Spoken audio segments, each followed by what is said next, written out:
자, 라틴 아메리카의 책을 말하다 두 번째 시간입니다. 두 번째는 처음 만나는 라틴 아메리카 이야기를 쓰신 대전외국어고등학교의 이강혁 선생님을 모셨습니다. 선생님 반갑습니다. 네, 반갑습니다. 자, 저희들에게 잠깐 자기소개를 한번 해주시면 어떨까 싶습니다. 예, 저는 그 대전외고에서 지금 29년째 스페인어 교사로 근무하고 있고요. 그다음에 저희 스페인어과 대전외고 스페인어과는 각 학년 한 반씩 그러니까 26명 정도 해가지고 총 75명의 학생들이 스페인어와 스페인어권 문화를 함께 학습하면서 좀 더 넓은 세계를 향해서 나아가고 있습니다. 거기에는 제가 조금이나마 밑돌이 되기 위해서 쓴 책 중에 하나가 바로 처음 만나는 라틴 아메리카 이야기입니다. 자, 선생님 제가 책을 쓴 그 목적, 의도가 뭐냐고 제가 물어보려고 했었는데 벌써 말씀을 하셨네요. 자, 근데 저희가 11월 24일에 녹음하고 있는데 얼마 전에 이제 수능이 끝났잖아요. 네. 자, 이 참 고등학교에서 수능이란 또 하나의 마침표가 되고 또 선생님 뭐 29년 동안 겪어보셨겠습니다만 이 수능을 보게 되면 또 자식까지는 아니라고 해도 자식 같은 친구들이 또 떠나가기도 하고 예, 지금 뭐 29번째 이제 30번째 이제 점점 다가오고 있는데요. 자, 올해 수능 본 친구들 뭐 특별한 점이 있었습니까? 저희 학교 같은 경우는 그 수능도 물론 뭐 열심히 하지만 그 전에 있는 수시 입학에 더 치중을 하기 때문에 그 전에 이제 그 면접이라든가 그런 면에서 더 치중을 해가지고 물론 뭐 수능도 열심히 해 왔는데 아직 결과가 나오지 않았기 때문에 지금 현재로서는 좀 아이들이 수시 면접에 치중하고 있는 중입니다. 네. 자, 그러면은 스페인, 이베리아 반도와 라틴 아메리카 여기에 대한 지식들이 이 면접에도 어떤 뭐 도움이 좀 될까요? 네, 저 스페인어 과에 지망하는 학생들은 지난 3년 동안 저와 함께 배운 내용들을 바탕으로 다시 한번 면접 준비 전에 훑어보면서 정리하면서 또 말해보면서 면접 준비에 만전을 기하고 있기 때문에 아무래도 일반 다른 학과보다는 스페인어과에 진학하는 아이들에게는 좀 더 면접 준비에 필요한 그런 내용들이 아닌가 싶습니다. 자, 그 대전외국어고등학교 스페인어과의 졸업생이 그러니까 그 27회, 26회, 지금 27회입니다. 27회면은 그 졸업생들의 진로에 뭐 개개인별로 뭐 잘 될 수도 있고 안 될 수도 있고 그거는 네, 뭐 그렇죠. 그 사람이 할 수 있는 부분이 한계가 있는데 이 라틴 아메리카와 스페인 그리고 스페인어가 학생들에게 어떤 점들을 좀 열어주고 있다고 보실까요?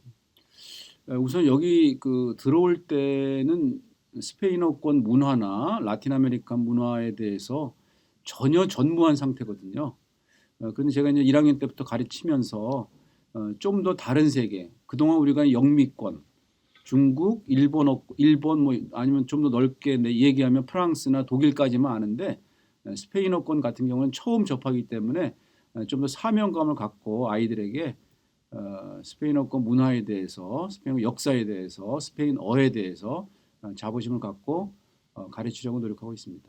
또 아이들도 처음 만나는 거기 때문에 굉장히 흥미로워하고 또 3년 졸업하고 나서는 굉장히 또 뿌듯하게 하고 또 대학 가서도 끊임없이 관심을 갖고 있는 편입니다. 네. 일단 뭐 스페인어를 하거나 라틴 아메리카나 스페인의 역사를 알게 되면 그만큼 또 세계가 넓어지니까요. 네, 그렇죠. 네, 네. 그 참 이게 정말 대륙을 보고 나면 좀 그렇죠. 생각들이 많이 네, 바뀌는데요. 맞습니다. 네, 네. 예, 그래서 우리 학생들이 좀 더 넓은 세계와 더 다른 가치관들을 이 대전외국어고등학교를 통해서 갖게 됐으면 좋겠습니다. 네, 네, 네. 그리고 뭐 저도 언제라도 특강이 준비돼 있고요. 네. 예, 저도 참고적으로 아까 말씀드리면 전 문화 쪽에서 예, 다른 선생님들은 하지 않을 법한 네, 네. 예, 제가 아까 알아뵀습니다. 언젠가 모셔야 될 분이라고. 예, 감사합니다. 네. 사실 제가 이 책을 처음 만나는 라틴 아메리카 이야기를 좀 이제 책이 나오자마자 구매를 했어요. 제가 라틴 그래요? 아메리카 관련된 서적들을 좀 이렇게 수집하듯이 네. 다들 경쟁자로 전 속으로 여기고 있거든요. 예. 이런 얘기를 하면 나는 그럼- 이런 얘기를 해야지. 저도 경쟁자 중에 하나죠. 선생님 눈빛을 어우 저 한 대 맞는 줄 알았습니다. 학교에서는 좀 위축이 되죠. 네. 자, 처음 만나는 라틴 아메리카 이야기라고 제목을 지으셨습니다만 제 느낌은 이거 완전히 졸업시키는 라틴 아메리카 이야기. 요 한 권으로 사실 그 인터넷을 다 털어도 이보다 다양하고 심층적이면서 뭐 하나 테마 하나를 놓치고 간 게 없습니다. 그래서 이게 심하다. 업계의 룰을 좀 어겼다. 이러면은 다른 사람들은 어떡하란 말이냐라는 생각이 들으면서 이거 좀 그렇다 이거는 이 시간도 굉장히 오래 걸렸을 것 같아요, 선생님. 한편으로는 좀 통쾌합니다. 업계 룰을 어겼다는 것 자체가 다른 사람들에게 충격을 줬기 때문에 한편으로는 굉장히 통쾌하지만 또 한편으로는 좀 부끄럽기도 하고 근데 이 책을 쓰기 위해서 한 3년 걸렸습니다. 물론 뭐 제가 전업 작가는 아니기 때문에 학교 일을 병행하면서 하기 때문에 또 예전에 그 라틴 아메리카 다이제스트 100을 쓴 경험을 토대로 했기 때문에 좀 더 걸릴 것을 한 3년 정도 걸려서 썼습니다. 예, 그 다이제스트 100. 네. 그 명저면서 또 베스트셀러였던. 베스트셀러는 아니고 그냥 그렇습니다. 저기 요 라틴 아메리카 관련 도서 중에서는 판매량이 지금 기준으로도 상당히 있는 책입니다. 저 들어오는 거는 별로 없는 것 같은데 어떻게 하지 이거를? 그러니까 요거는 이제 출판사랑 그 해결해야 되는 문제입니다만 저는 또 이런 거 다 조사하거든요. 판매량이 뭐가 많이 팔렸나 이런 걸 쭉 보고 있습니다. 자, 처음 만나는 라틴 아메리카 이야기 이 책은 제가 볼 때는 그 라틴 아메리카를 직접 여행하지 않고서도 이 책을 정독하고 나면 라틴 아메리카에 여러 번 가본 것처럼 아니면 마치 교민인 것처럼 얘기할 수 있을 정도로 정보의 깊이 그리고 폭, 너비 뭐 이런 걸 비교했을 때 모르겠어요. 제가 봤을 때는 비교 상대가 없는 책입니다. 그래서 과연 이 책을 어떤 식으로 독서를 해야 되는가는 조금 제가 잘 모르겠더라고요. 그래서 책을 다 본 다음에는 라틴 아메리카 전반에 대한 뭐 그 정치, 사회, 경제, 문화에 대한 정보를 주시는 부분이 있고 그 다음에 이렇게 여행을 하신 부분이 있고 그 다음에 또 뭐 그 우리가 좀 다양한 키워드로 다가갈 수 있는 뭐 축구면 축구, 뭐 카니발, 그 다음에 뭐 술, 음료, 음식 뭐 이렇게 키워드로 다가갈 수 있는 파트 이렇게 세 부분으로 나눠서 다가갈 수가 있을 것 같더라고요. 이 세 부분으로 나눈다고 해도 그 분량이 적지 않습니다. 그렇죠. 이제 저자가 저렇게 얘기할 정도면 보통은 이렇거든요. 아닙니다. 저 뭐 그냥 읽을 거리죠. 그런데 그럼요. 적지 않죠. 맞습니다. 이 얘기는 동의합니다. 이 책이 무겁다는 얘기입니다. 페이지도 많은데 페이지에 비해서 굉장히 무겁기 때문에 이 책을 어떻게 소개해야 될지 제가 고민을 좀 많이 했었는데요. 그래도 다른 분들이 접근하지 않는 방법으로 좀 접근해 보자라고 해서 처음 만나는 라틴 아메리카 이야기를 그 서두에서 또 그렇게 쓰셨는데 여행을 가고 싶어하고 뭔가를 좀 알고 싶어하는데 그분들에게 도움을 주고 싶다는 부분이 있거든요. 그래서 어떤 이강혁 선생님이 짜는 라틴 아메리카는 몇 박 며칠 정도가 어울릴까요, 선생님? 사실 서문 얘기 잠깐 먼저 얘기하겠습니다. 예, 그러시죠. 서문을 이것도 참 저도 고민을 무지 많이 하거든요, 사실 서문을. 그렇죠. 서문 고민이 되죠. 어떻게 써야지 또 사람들의 어떤 그 사람들을 유혹할 수 있을까 책을 읽는데 사실 앞에 그 중남미 가보셨어요부터 해가지고 그 대화체는 사실 제 창작입니다.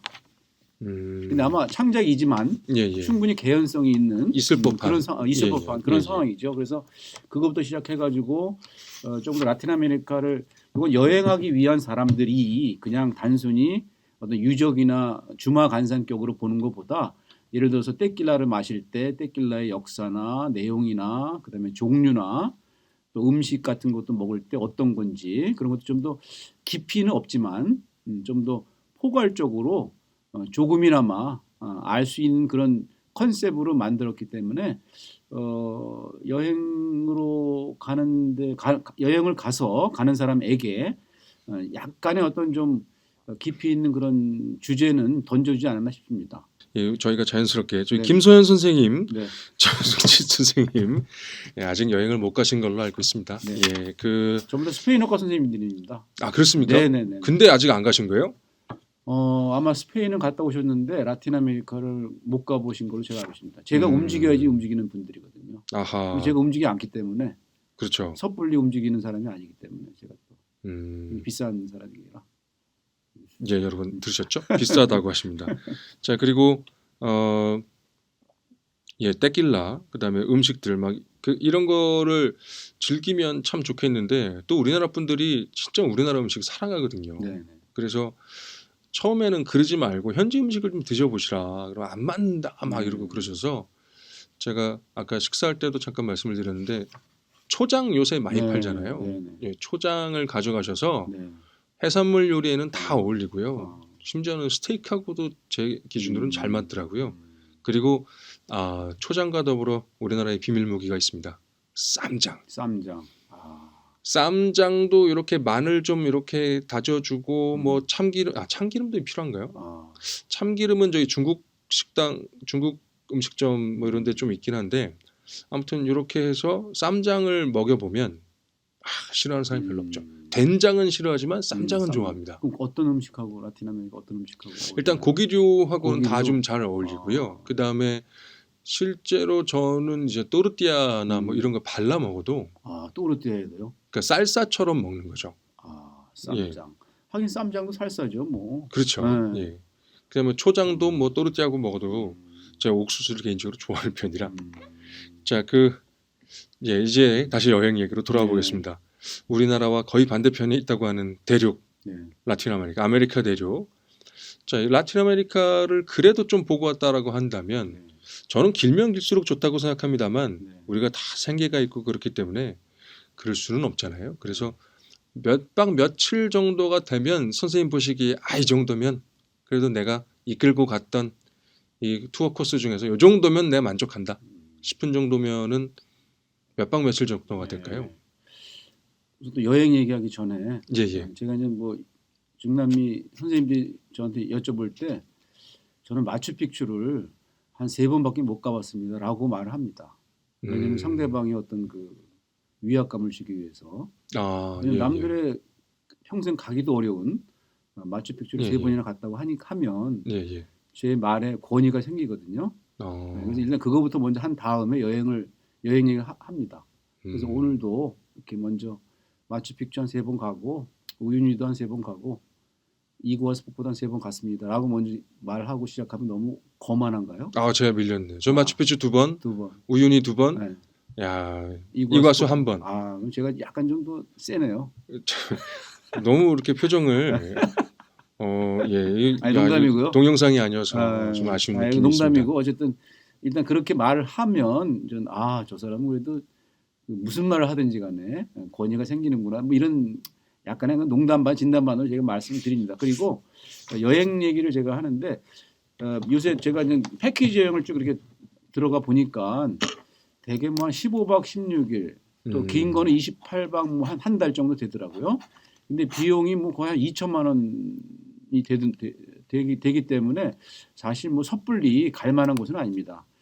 그래서 제 개인적인 생각은 물론 가서 이동의 어떤 그 방법이나 그런 거에 따라 다르겠지만 최소한 한 달은 돼야 되지 않을까 싶습니다. 물론 사회자님 말씀하신 대로 생계를 다 버리고 뭐 갈 수는 없는 거지만 그래도 최소한도로 여유 있게 아니면 좀 더 느긋하게 여행다운 여행을 하기 위해서는 한 달 정도 돼야 되지 않을까 싶습니다. 제가 말하는 건 미니멈입니다.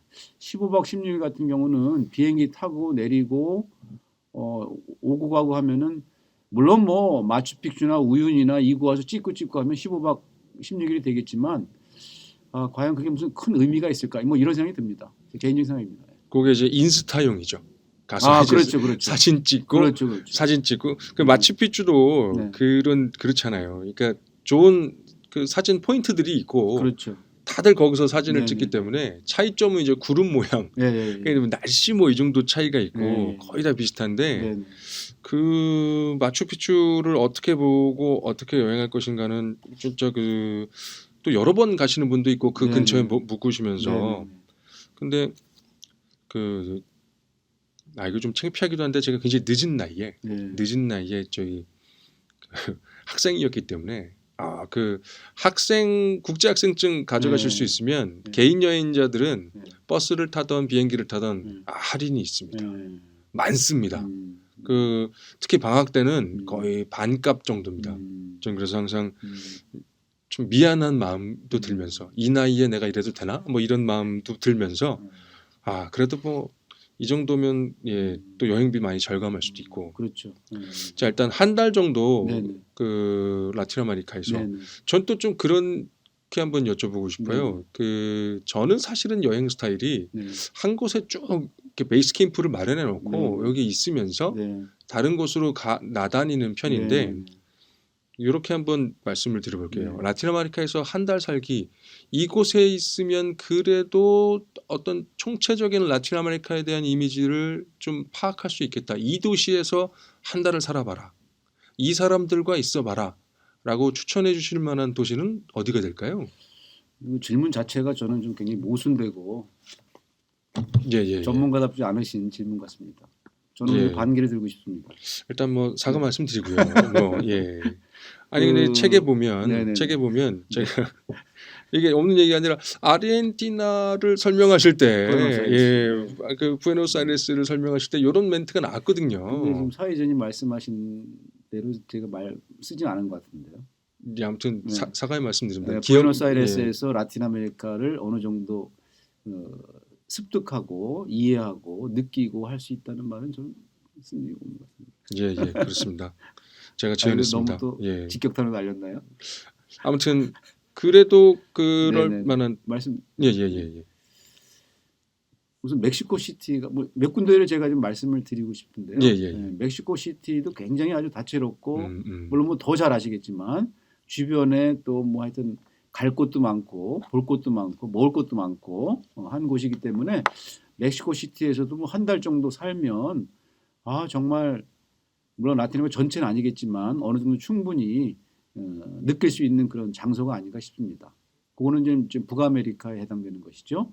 그다음에 좀 남미로 내려오면 페루 리마가 아닌가 싶습니다. 왜냐하면 리마에서 또 정착을 하고 한 달 정도 살게 되면 그 위 에콰도르나 그 아래 뭐 나스카, 아레끼파, 그다음에 쿠스코. 그다음에 티티카카오스까지 충분히 커버가 되기 때문에 아니면 뭐 쿠스코에서도 뭐 머물러서도 괜찮고요.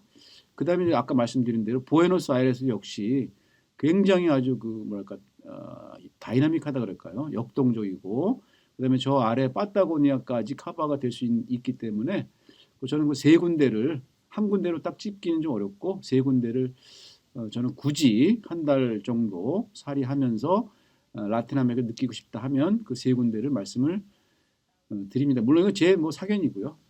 저는 이렇게 선생님 말씀하신 얘기를 들으면서 이 고도가 지금 높았다가 낮았다가 또 쿠스코 생각하니까 그 고산병 뭐 이런 거 고생하시는 분들 많거든요. 자, 그러면 좀 정리를 해보면 멕시코 시티 같은 경우에는 뭐 누에바 에스파냐 부항청 때부터 중심지였고 대도시죠. 네. 그리고 2천만 명인가요? 인구가 거기가 아마 2,500. 네, 2,500. 더 늘었군요. 거기 한 2,500m인가요? 높이가 고도가? 2,200 그 정도 됩니다. 에스타도 멕시코까지 합치면은 더 많아지긴 합니다만 여전히 매연이 심한가요? 최근에 안 가봐서 제가 모르겠네요. 매연이 심한 편입니다. 역시 분지가 되면 그 공기가 잘 순환 못하기 때문에 그리고 요새도 뭐 무연 휘발유를 쓰기도 하는데 그 황이나 이런 게 나오는 예전 차들도 많이 또 있으니까요. 그럼에도 불구하고 제가 느끼기에는 제가 99년도에 처음 갔었는데 그때보다는 좋아진 것 같아요. 저는 그때 누가 가스를 계속 틀어놓은 거 아닌가 이런 생각을 했거든요. 왜 이렇게 가스 냄새가 나지? 여기 가스 새는 거 아니야? 막 이랬더니 아니라고, 매연 냄새라고. 그리고 멕시코 시티는 뭐 테오티아칸부터 시작해서 거기 뭐 인류학 박물관 뭐 여러 가지 볼 게 있죠.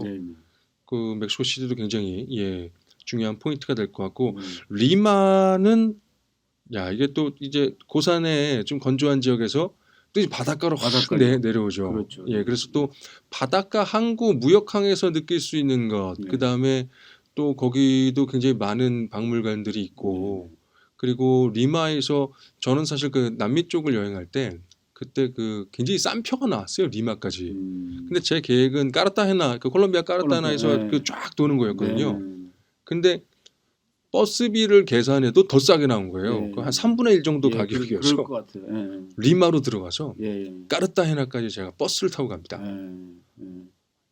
죽는 줄 알았어요. 아, 저는 너무 즐겼는데 그걸.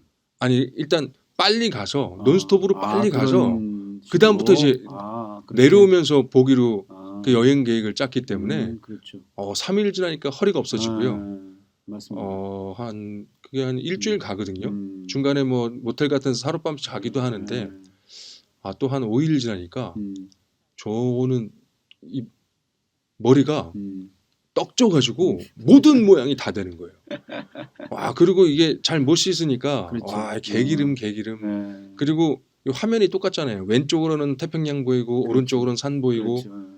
원래 일주일까지 안 걸리는데 왜 그렇게 음. 걸렸냐면 한 이틀 갔는데 중간에 고장 났어요. 사막 그렇죠. 중간에서. 그런 경우가 많이 있죠. 그렇죠.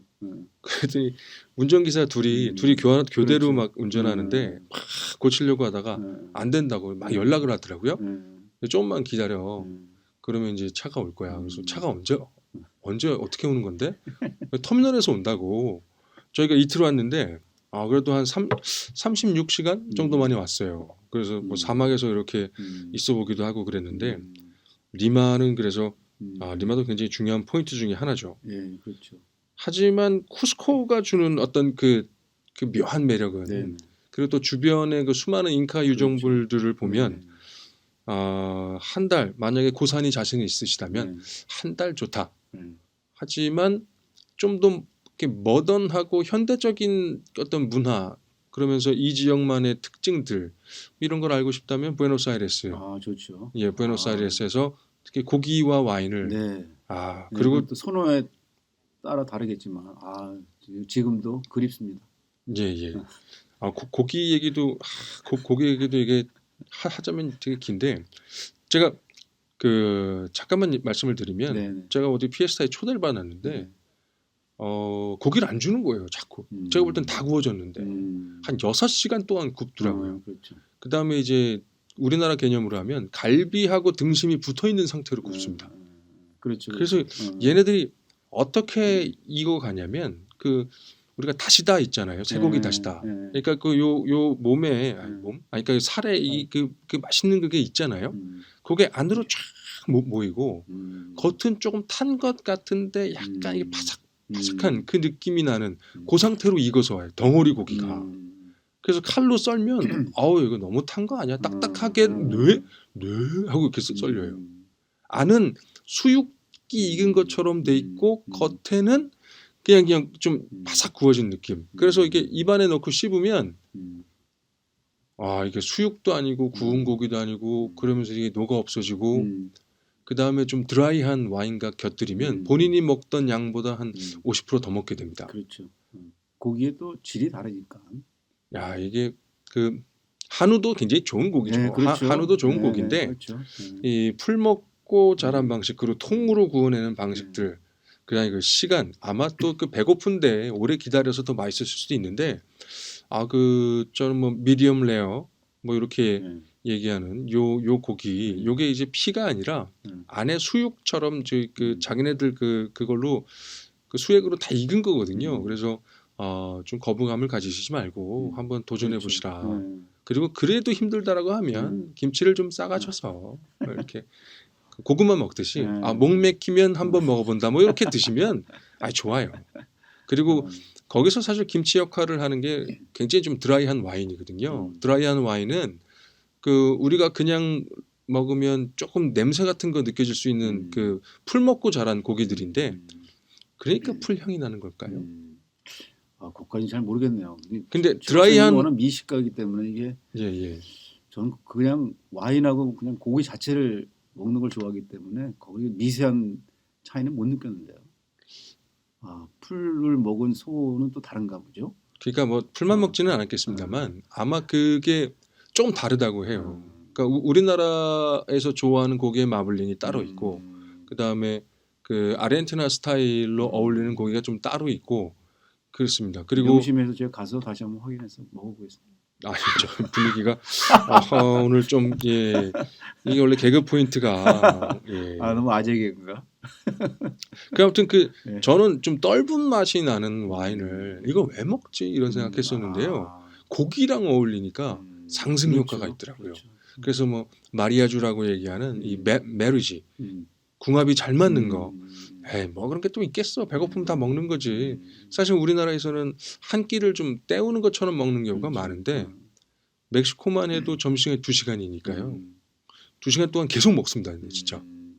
근데 이런 게 좀 먹는 문화도 좀 다르고 뭐 어떤 게 좋다기라고 하기보다는 이 사람들은 그렇죠. 이렇구나라는 네. 거 한번 네. 느껴보실 수 있을 것 네, 같아요. 네, 네.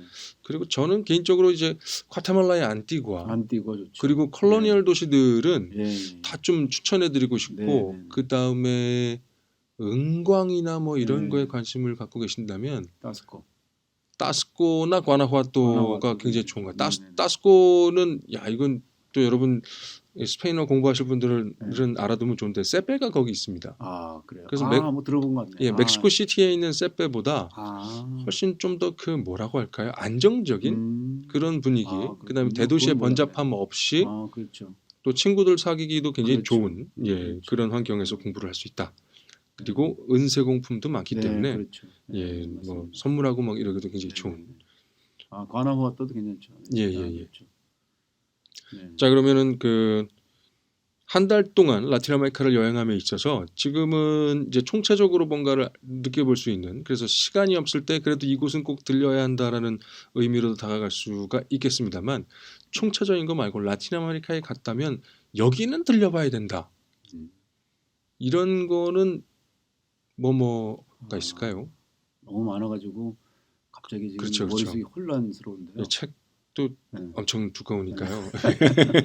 우선 뭐 아까 말씀드린 멕시코 시티를 보면 근데 멕시코 시티뿐만 아니라 유카탄 반도도 참 굉장히 매력적이지 않을까 싶습니다. 유카탄 좋죠.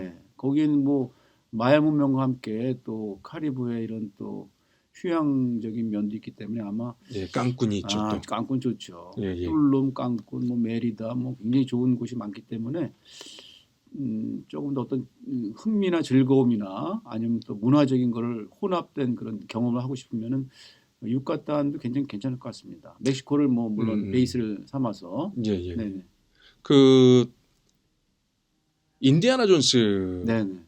얼마 전에도 또 해리슨 포드 그분이 또 찍었더라고요. 인디아나 존스를. 근데 인디아나 존스나 뭐 코난 도일 쓴 뭐 잃어버린 도시를 찾아서 뭐 이런 것들의 배경이 된 게 사실은 유카탄 혹은 좀 밑으로 내려오는 띠까까지 부분이잖아요. 그래서 우리가 라틴 아메리카에 대한 여러 가지 이미지가 있겠습니다만 피라미드 신비한 유적들 그렇죠. 아직도 해결 안 된 부분들이 굉장히 많이 있고 지금도 고고학적 발굴이 계속 이루어지고 있기 때문에 앞으로 어떻게 될지 잘 모르거든요. 그러니까 어떻게 될지 모른다는 것은 어떤 개념들이나 역사적 사실들이 어떻게 정의가 될지 잘 모른다는 겁니다.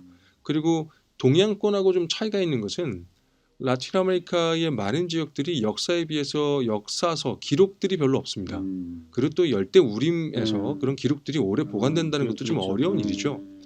그럼에도 불구하고 또 동양과는 좀 다르게 유적물들이 굉장히 많이 발굴되는 쪽이에요. 그래서 피라미드를 좀 보고 싶다라고 한다면 좀 거대한 피라미드라면 역시 테오티아칸 멕시코 시티 근처 그렇죠. 그리고 좀 뭔가 아름답고 요새는 어린이들이 보는 만화에도 많이 등장하던데 세노테 지하에 있는 그렇죠. 정말 아름답습니다. 햇빛이 쫙 내려앉으면 그런 거에서도 다이빙도 하고 거기서 수영도 하고. 제가 수영을 잘 못해서 지금 구명조끼 입고 다이빙을 했었는데 되게 부끄럽더라고요. 딴 친구들은 막 이렇게 몸매 자랑하면서 쫙 떨어지는데 저는 여기 튜브 없나요? 뭐 이런 거 물어보고 발이 안 닿습니다. 제가 키가 좀 큰 편인데 발이 안 닿아가지고요. 그렇죠. 아무튼 그렇습니다. 치첸이사 쪽은 이렇게 세노테도 볼 수 있고 그리고 엘 카스티오라고 부르는 굉장히 아름다운 피라미드도 볼 수 있고 까라꼴도 있죠 아마. 까라꼴도 있습니다. 천문대 역할을 한. 그렇습니다. 그리고 뭐 띠깔 그 띠깔도- 과테말라 쪽입니다만 네, 띠깔도 있고 꽃반도 있고 예. 혼두라스에. 그리고 그 제가 이제 우리나라에서는 저만 좀 강조하고 있는 곳인데 네. 그러니까 띠깔 마야라고 부르는 시기에 센터가 사실은 띠깔보다 약간 밑쪽에 있는 칸쿠엔이라는 곳이었습니다. 아, 그래요?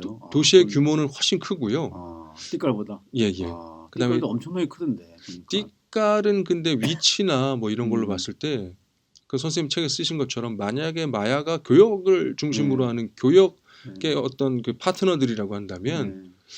교역을 하기에는 좀 그 교통이나 이런 게 좀 불편한 면이 있고 칸쿠엔 같은 경우에는 주변에 강이 있고 그다음에 마얀 로드라고 하는 흔적들이 여전히 남아 있고 그렇군요. 그리고 더 설명하기 좀 그렇네요. 네. 아무튼 밀림 속에 숨어 있는 미스터리한 피라밋은 띠깔입니다. 그렇죠. 그래서 이런 것들을 즐기시고 싶다면 이쪽 그 유카탄 반도가 그렇죠. 굉장히 좋습니다. 네, 그리고 베이스 캠프에서. 네. 얘기가 나왔으니까 아마 저기 그 선생님 세대 때 여기 촬영이 됐죠? 애니킹. 매니깽이죠. 그렇죠. 장미. 장미 네. 씨 나오고 그 네. 임동진 씨인가요? 예, 맞습니다. 색깔 있는 남자라는 네, 영화에 네. 그 당시에 굉장히 그 네. 캐남형의 네, 그렇죠. 예. 잘생겼죠. 아주 미남이었죠. 네. 그 매니킹. 드라마에도 많이 나오셨고 지금 제가 뭐 저번에도 말씀드렸습니다만 유튜브에서 네. 애니깽이라는 영화는 보실 수가 있습니다. 그래서 그 뭐 요새는 그 헤로니모임을 다룬 네. 다큐멘터리도 그렇죠. 나오고 네. 그 당시에 애니깽 그리고 에린깽 중에서 이제 쿠바로 건너간 사람들 음. 그 이야기가 있기 때문에 그렇죠. 관심 있으시면 한번 네. 이렇게 찾아보시는 것도 그렇죠. 나쁘지 않을 것 같습니다. 맞습니다. 자 그러면 그 이제 피라밋 유적들 이런 거 말고 야 라틴 아메리카에 오면 이거 꼭 봐야 된다. 이거는 경험해 봐야 된다는 게 또 뭐 있을까요? 제가 개인적으로 그 등산이나 트레킹을 좋아하기 때문에 트레킹. 네, 저 남쪽에 그 파타고니아를 또 적극 추천합니다. 네. 남쪽의 파타고니아. 네. 아르헨티나 칠레 남쪽 거의 남극과 가까운 거기를 저는 적극 추천합니다. 그 트레킹을 어느 정도까지 하고 다시 이제 그 남극까지 갔다 오는 코스를 추천하시는 건가요? 근데 남극을 제가 안 가봐서 모르겠는데 또 비용도 많이 들고 남극 가는 거는 비용도 많이 들고 아마 시기를 맞춰야 된다는 얘기를 들었는데 어쨌든 남극은 그렇죠. 둘째치고 그 파타고니아 자체도 뭐 제가 보기에 뭐 최소 일주일 뭐 열흘 보름 뭐 이렇게 있어야만이 어느 정도 그 파타고니아 그 트레킹의 맛을 느낄 수 있다고 생각하거든요. 물론 저도 그때 한 5일, 6일 정도 있어가지고 뭐 정말 더 있고 싶은데도 못한 기억이 있거든요. 그래서 꼭 전 퇴직하고 정말 다시 한번 가볼 생각입니다. 그 파타고니아가 네. 그 여기 좀 비교가 이런 국내에서 이렇게 등산하는 것과 네. 그 파타고니아 트레킹의 어떤 그 결정적인 차이는 뭐가 있을까요? 국내 등산은 굉장히 험하죠, 산이. 저희 나라 산이 굉장히 험한 산이거든요. 사람들의 생각에는 우리나라 산은 크기가 작고 해서 뭐 쉬울 줄 알았는데 아는데 오히려 파타고니아 이런 데는 평지나 그다음에 또 이렇게 가파르거나 물론 가파른 데 있겠죠, 물론 있습니다. 근데 우리나라처럼 이렇게 험하고 그런 느낌은 없기 때문에 조금 뭐 걷기를 좋아하시는 분들은 충분히 그거는 도전하실 만한 곳이라고 생각합니다. 물론 거기 또레스 델 파이네라는 곳에 W 트레킹이 있거든요. 이거 W자 모양으로 산을 중심으로 W자 모양으로 하는 건데 그건 물론 3박 4일 걸리기 때문에 쉽지는 않겠지만 나머지 하루 정도의 코스 트레킹 같은 경우는 크게 저는 어렵다고 생각하지 않습니다. 물론 여기 지리산이나 설악산 갔다 오신 분들 정도면 충분히 가능하다고 저는 생각합니다. 네. 자 그러면 이제 그 어떤 그 트레킹을 할 수 있는 능력이나 뭐 이런 거 그러니까 그 등산을 좋아하시는 분들이면 충분히 가능하다. 그럼요. 꿈의 성지죠, 아주. 네네. 그러니까 꿈의 성지인 이유는 뭘까요? 그럼 파타고니아에서 뭐 어떤 그 감흥을 좀 받으신 건가요? 우선 멀죠. 네. 여기 개그였을까요? 제가 아닙니다. 약간 판단이 좀 아닙니다. 우선 멀어가지고.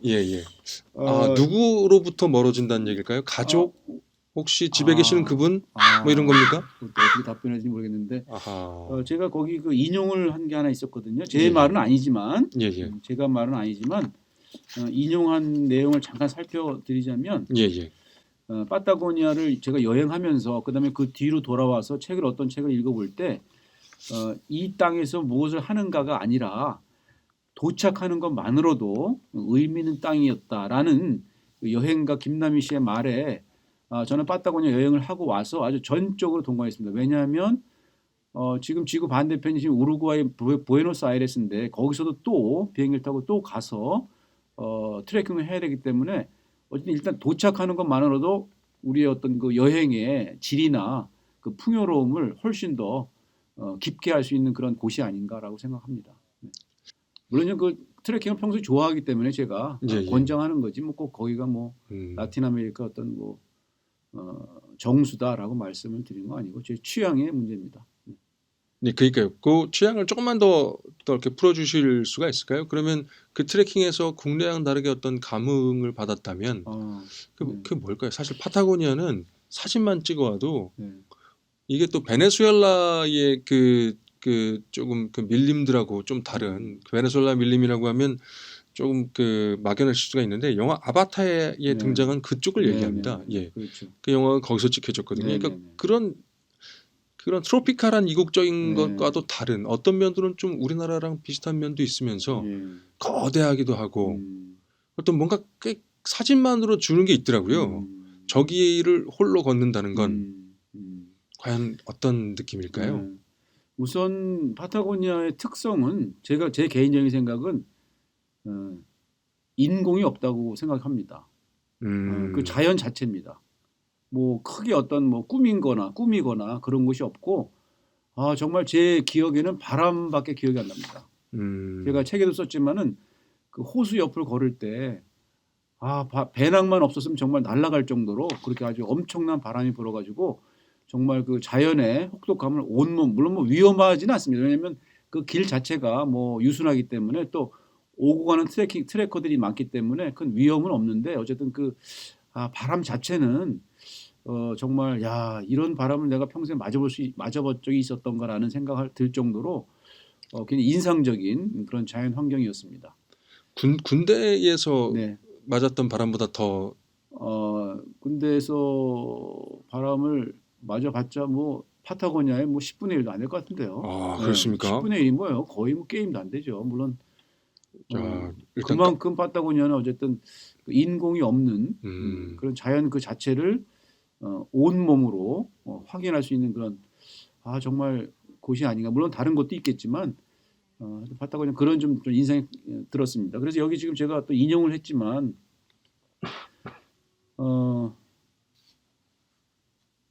이것도 제가 참 공감되는 말인데 예. 파타고니아는 기쁨과 슬픔, 희망과 절망, 존재와 허무가 한데 머무는 곳이다.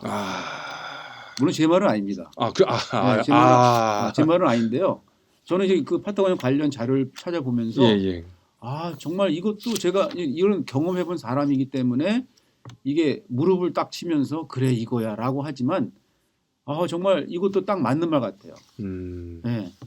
슬픔, 절망, 허무도 있습니다. 그 온 바람을 온몸으로 받으면서 또 한편으로 그거를 마치고 나서 아니면 그 바람을 맞으면서조차도 그런 기쁨이나 쾌감이나 희망이나 어떤 존재의 그 가치를 충분히 느낄 수 있게 하는 그런 그 아주 그 매력적인 곳이 아닐까라는 생각이 듭니다. 파타고니아는요. 네. 이 책에 지금 여러분 보시고 계신 처음 만나는 라틴 아메리카라는 책의 특징 중에 하나가 화질이 엄청 좋습니다. 그래서 64페이지에 있는 사진을 보시면 저 길이 쫙 나 있는데 뒤에 산들이 쫙 첩첩이 있단 말이에요. 저기 또레스 델 파이네입니다. 요거를 진짜 좋아하시는 분들은 보면 못 참죠. 그다음에 저기 우리 구경이 형, 장구경 형 좋아하시는 분들은 또 해피투게더 그렇죠, 촬영지가 됐던 그렇죠. 곳이기도 하고. 맞습니다. 예. 여기가 지금 루타 40이라는 길입니다. 이게.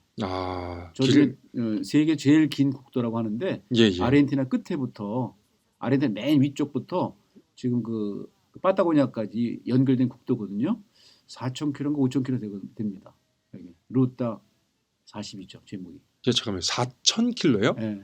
왜냐면 안데 산맥이 7,000, 8,000km니까 아르헨티나 끝에서부터 파타고니아까지 한 4,000km 될 겁니다. 국도가요. 도로가. 야, 그리고 여기 67페이지에 있는 요 네. 사진도 그렇고요. 사진이 정말 화질이 좋습니다. 네. 이게 그 누가 찍었고 어떻게 찍었냐의 문제가 아니라 이거는 출판 기술에 어떤 네. 업그레이드였습니다. 아, 제가 사진이 너무 잘 나와서 네. 이거 연락을 한번 해봐야 되겠다 이 회사에. 그 다음은 제가 이 계절이 또 반대잖아요. 그렇죠. 남반부는. 네네. 그래서 저도 사실은 그 여름 방학을 이용해서 여행하다가 점점 추워져가지고 사실 남쪽으로는 더 못 가겠더라고요. 네. 그리고 정말 그 당시에는 깔깔이를 갖고 오는 건데 네. 이런 생각이 들 정도로 방한에 대해서 충분히 네. 준비를 하셔야 되고 네. 그 다음에 겨울에 가시면 네. 그래도 좀 더 선선하고 우리나라 겨울이죠. 예, 우리나라가 겨울일 때 그렇죠. 예, 그래서 겨울 여행을 네. 남반부 쪽으로 그렇죠. 잡으시는 것도 굉장히 네네. 좋은 맞습니다. 예, 포인트가 될 것이고 네네. 사실 또 아시는 분들도 아시겠지만 이제 그 뜨거운 여름의 크리스마스 네. 뭐 이런 아, 것도 그렇죠. 남반부에서는 경험해 그렇죠. 볼 수가 네. 있지요. 네. 자, 그러면은 그 여행에서 자 또 우리가 그 일반적으로 라틴 아메리카를 가면 다 가본다고 하는 몇몇 군데가 있습니다. 네네. 근데 그 중에서 선생님 가보신 곳들 중에서 네. 사진으로 보는 것보다는 여기는 실물이다 하는 곳은 어디가 있을까요? 역시 쿠바의 아바나 아닐까요? 아바나도 네. 좋죠. 네. 쿠바의 아바나가 아닐까 싶은데. 야, 제가 항상 자랑스럽게 얘기하는 게 저는 아바나에서 살사 강습을 해서 아, 그러세요? 예, 아, 돈을 벌려고 했는데 아, 이 친구들이 시거하고 럼주 막 이런 거 주거든요. 그래서 돈 아무튼 대신에. 예, 어. 현물로 이렇게 아무튼 그 아바나는 왜 셔터만 누르면 작품이 되는 도시라고 그런 말도 있잖아요.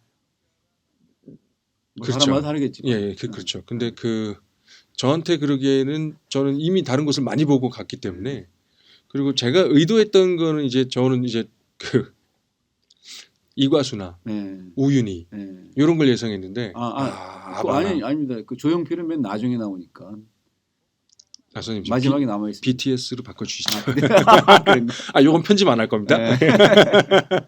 이제 아바나는 역시 거기도 이제 말레권이나 이런 해변가의 말레권 어떤 좋죠. 그 파도 치는 그런 장면도 물론 영화에서도 나왔지만 부에나비스타 소설로 그거 나왔지만 하여튼 거기도 굉장히 그 어떤 사진 찍는 장면으로서는 인스타용으로 또 굉장히 또 아름답지 않을까라는 제 나름의 생각을 하고 진짜는 지금 말씀하신 대로 역시 이구아스 폭포보다 저는 우유니가 진짜 최고의 어떤 그 사진 찍는 그런 장소 핫스팟 그죠. 이 아닌가 싶습니다. 이구아스는 워낙 크기 때문에 그 보는 거와 또 사진하고는 제대로 안 나오거든요, 사실. 그렇죠. 그래서 우유니 같은 경우는 나름대로 또 연출도 하고 또 그 연출한 나름 자체도 굉장히 그 사진 속에 잘 표현이 돼가지고 역시 뭐 최고의 핫스팟은 BTS는 볼리비아 우윤이죠, 당연히. 네. 그 약간 우기가 있습니다. 그쪽에. 네, 그렇죠. 그때 가셔야 됩니다. 네, 맞습니다. 그 1월, 2월 예, 정도 그렇죠, 됩니다. 그렇죠. 네. 그때 가면 좀 네. 다르잖아요. 네. 이게 소금밭이 뭐라고 해야 돼? 빙판처럼 변해요. 그렇죠. 맑은 빙판, 거울 같은 빙판. 네. 근데 제가 처음 갔을 때는 그런 느낌을 들었거든요. 예. 그때 이제 우기기 때문에 비가 살짝 내려가지고 정말 세상에서 제일 큰 거울이라는 말이 예. 틀린 말은 아니었다고 저는 굉장히 인상 깊었거든요. 예. 근데 그 뒤에 두 번 갔을 때는 그 가이드들이 그러더라고요. 기후 변화 때문에 비가 잘 안 온다고 그러대. 그래서 제가 2월에 그 뒤로 1월이군요. 1월에 갔는데도 일부만 그 약간, 비가 와가지고 물이 차 있고 나머지는 전부 다 그 사각형인가 육각형 그왜 그렇죠. 결정체로 돼 있더라고요. 그래서 사진 찍으려면 글로 데려가더라고요. 일부. 근데 제가 처음에 갔을 때는 처음에 여기 언젠가요? 90년대인가 91년도인가. 그때는 정말 야 세상에 이런 곳이 다 있나라는 생각 정도 굉장히 인상적이었는데 그 뒤로 제가 두 번 갔을 때는 일부만 그냥 비가 오고 기후 변화 때문에 아마 거기도 그렇게 또 몸살을 앓는가 봅니다. 아쉽네요. 네네. 저 개인적으로는 저희 선글라스하고 선블럭을 좀 많이 챙기셔야 됩니다. 당연하죠. 선글라스는 당연히 저는 평소 안 쓰는데 선글라스 정말 가져갔었습니다. 소금에서 반사되는 햇빛이 네네네. 상당합니다. 네네. 그리고 게 중에는 소금 맛이 어떨까 네. 뭐 이런 거 궁금해가지고 네. 맛을 보시는 분들이 있는데 네. 여러분 그 소금 사막이거든요. 네. 거기 가면 자기도 모르게 쉬가 마려워요. 쉬가 마렵습니다. 네. 뭐 남녀가 좀 다르겠습니다만 네. 어디다 하시겠습니까, 여러분? 사막이라고 생각해 보세요. 쉬가 마려워요. 어디다 하시겠어요? 그냥 뭐 이렇게 좀 안 보이고 뒤돌면 화장실 아닙니까? 그래서 내가 이렇게 찍어 이게 음, 그게 원래 이렇게 바닷물이 이렇게 융기되면서 결정일 수도 있으나 음, 인간의 음, 인간의 배설일 수도 있어. 절대 드시지 마라. 그리고 이게 식용은 아니라고 합니다. 예, 그렇죠. 다시 정제해가지고 하는 것 같은데. 예. 그리고 또 소금은 음, 저기 그 페루 그 음, 쿠스코 근처에 네, 그렇죠. 살리나스들이 살리나스. 많이 예, 있습니다. 그렇죠. 예. 거기서 나오는 네, 소금이 네, 네. 아면보다 더 맛있다고 하고 그리고 아시는 분들은 아시겠습니다만 그 500g짜리가 네. 우리나라에서 굉장히 비싸게 팔려요. 아, 거기서 직접 들여오나 보죠? 예. 그렇군요. 그러니까 뭐 여러 가지 뭐 관세나 여러 가지가 있겠지만 미식가들이 또 그 스테이크에 그렇게 잘 맞는다고 그렇군요. 그 파키스탄의 핑크 예, 솔트 예, 하고 예. 살리나스 그 페루의 살리나스에서 나온 소금하고 거의 뭐 순위를 다툽니다. 그래서 근데 그게 또 거기 동네 시장 가면 굉장히 싸거든요. 그렇죠. 그래서 선물을 구하신다면 예, 그런 소금 괜찮다. 네, 네, 네. 물론 라틴 아메리카에서 왔는데 음, 허연 가루를 갖고 있다. 게다가 그 포장도 좀 애매하다. 그러면 좀 조심해야지. 불러 들어갈 수는 예, 있습니다. 근데 뭐 먹어보면 다 아니까요. 예. 예. 자 그러면 제가 이제 후반부에 나눴으면 좋겠다고 생각했던 것은 선생님께서 여기서 굉장히 다양한 키워드로 라틴 아메리카를 풀어내셨단 말이에요. 네, 네. 그 중에서 어떤 것들이 좀 라틴 아메리카를 우리나라에 좀 신비하게 보게 하고 좀 이국적으로 보게 하는 그런 포인트는 뭐가 있을까요? 음, 아무래도 그 자연이 아닌가 싶거든요. 물론 뭐 문명이나 이런 그 어떤 유적 같은 경우도 또 다른 이집트나 이런 거와 또 다른 뭐 느낌이 있겠지만 워낙 큰 땅덩어리이기 때문에 또 우리나라 사람들이 일반적으로 접하기 어려운 그런 자연 환경들이 아주 뭐 아타카마 사막부터 저 아래 빙하까지 안데스 그다음에 아마존 정말 다양한 그런 자연 환경이 포진되어 있기 때문에 아마 우리나라 사람들한테 제일 그게 좀 뭐랄까요 어필이 되지 않는 곳인가 그런 생각이 들거든요. 물론 뭐 사람에 대한 어떤 그런 그 관심이나 이런 것도 물론 중요하고 또 그런 건데 어제 제가 보기에는 어, 하여튼 자연이 제일 좀 특이하지 않나 싶습니다. 사람들이 어필하는.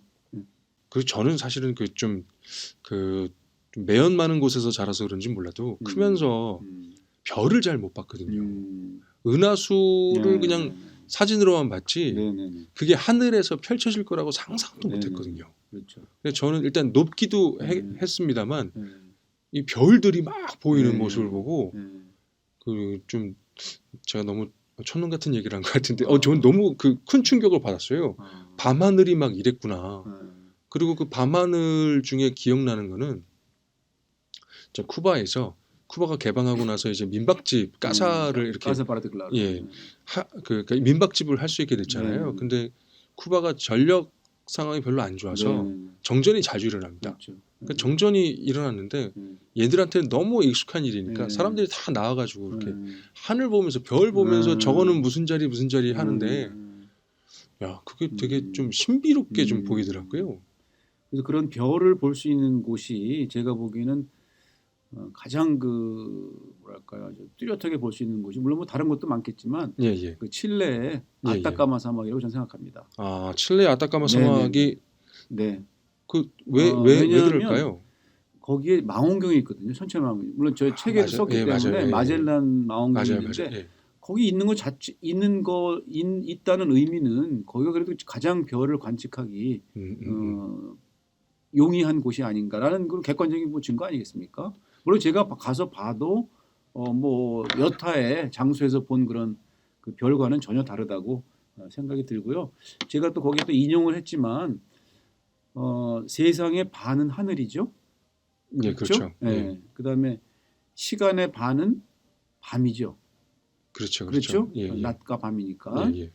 그래서 아타카마 사막에서 보는 별을 우리가 모르고 사는 것은 세상의 아름다움의 반을 모르고 사는 것과 같지 않나라는 생각을 들게 하는 그런 곳이 바로 칠레 북부의 아타카마 사막이라고 저는 생각합니다. 그래서 이런 그 자연 환경은 그 어디에도 없는 그런 곳이기 때문에 아까 말씀드린 대로 가장 어필이 될 수 있는 그런 파트 부분은 물론 유적도 많지만 이런 정말 다양한 그런 자연 환경을 가진 라틴 아메리카 저는 생각합니다. 그 아타카마 사막이 그 특이한 점은 연간 강수량이 네네. 상당히 적어요. 그렇죠. 거의 안 온다고 보면 됩니다. 구름이 없는 거죠. 네네네. 그러니까 그렇죠. 하늘이 맑습니다. 네. 저는 이제 고도나 이런 걸 생각했었는데 그 언제 가더라도 그 정말 쏟아질 것 같은 네네, 별을 볼 수 있는 맞습니다. 곳. 근데 모든 게 그냥 바싹 말라 있어요. 보니까. 그리고 정말. 거기가 그 특이한 게 네. 그런 거죠. 너무 건조하니까 네네. 그냥 이렇게 두면 사람도 미래가 됩니다. 그렇죠, 그렇죠. 예, 예, 네, 예. 맞습니다. 네네네. 네. 그다음에 이게 오늘 뭐 얘기를 다 풀어내지 못했습니다만 네네. 잉카에서 네, 그렇죠. 고도가 높으면서 건조하면요 그렇죠, 네. 자연 냉장고예요. 네, 그렇죠. 네, 맞습니다. 그래서 이제 뭐 발효된 감자 뭐 이런 것들은 네. 한 5년까지도 네. 보관이 가능하고 예, 예. 그렇죠. 그다음에 계단식 밭이 이렇게 있으면 네네. 밑에는 좀 아열대, 네, 그렇죠. 위에는 냉대. 네, 그렇죠. 그 다양한 작물들을 네. 얻을 수가 있고 네, 맞습니다. 자. 그러니 얼마나 다양한 자연 때문에 거기 살고 있는 인간들이 또 얼마나 다양한 모습을 하고 있는 곳인지 요거는 제 책을 읽어 보시고 그리고 나서 라틴 아메리카 가시면 훨씬 더 실감나게 아실 수 있지 않을까라고 생각을 말씀드려도 무관하겠죠. 저는 그뿐만이 아니라 이 책은 갔다 와서 봐도 되고 네. 그다음에 제가 이렇게 감히 말씀드립니다만 라틴 아메리카행 비행기 표를 예매조차 않은 상황에서 이 책만 정독하잖아요. 네. 교민이에요. 이것도 굉장히 과찬의 예, 말씀이시네요. 제가 그리고 부끄럽습니다. 자, 그래서 선생님 마지막으로 네. 이렇게 오늘 못다 하신 이야기나 지금 또 언뜻 머릿속에 떠오르는 빼먹은 것이 있다면 말씀해 주시면 어떨까 싶습니다. 저는 이 책을 국내의 그 라틴 아메리카나 스페인 관련 어떤 관심을 조금이라도 좀 진작시키기 위해서 썼고 또 교사기 때문에 아이들에게 좀 더 쉬우면서도 좀 용이한 그런 내용들을 담으려고 뭐 최선을 다했는데 지금 또 보면 여러 가지 미흡한 점이 많기 때문에 앞으로 여기 사회자님 말씀하신 대로 조금 더 깊이 있는 좀 폭넓게 이건 퇴직 후에 여행하면서 한번 좀 새롭게 구성을 한번 해보겠다는 그런 생각이 우리 최 박사님 말씀을 듣고 불현듯 들었습니다. 왜냐하면 지금 이 처음 만난 라틴 아메리카 이야기 자체가 이 광범위한 대륙을 한 권으로 담기가 쉽지 않기 때문에 여기 최 박사님 말씀대로 한번 조금 더 분리해서 한번 책을 한번 만들어 보겠다라는 생각을 지금 살짝 한번 해봤습니다. 네. 그리고 좀 과찬의 말씀도 많이 하시고 또 그래서 많이 부끄럽기도 한데 어쨌든 조금 더 우리나라의 그 라틴 아메리카 관련해서 이해의 폭을 넓힐 수 있는 그런 바탕이 되는 그런 책이 되었으면 하는 바람을 끝으로 제 말 좀 마무리 짓겠습니다. 네. 일단 그 책을 기획하실 단계에 좀 한번 언지를 주시면 제가 그 분야는 피해서 네. 예. 네. 오늘 대단히 감사했고 네, 또 네. 다음번에 또 좋은 기회가 있으면 네, 이렇게 네, 한번 네. 또 말씀 나눴으면 좋겠습니다. 네, 불러줘서 감사합니다. 예, 감사합니다. 네, 감사합니다. 네.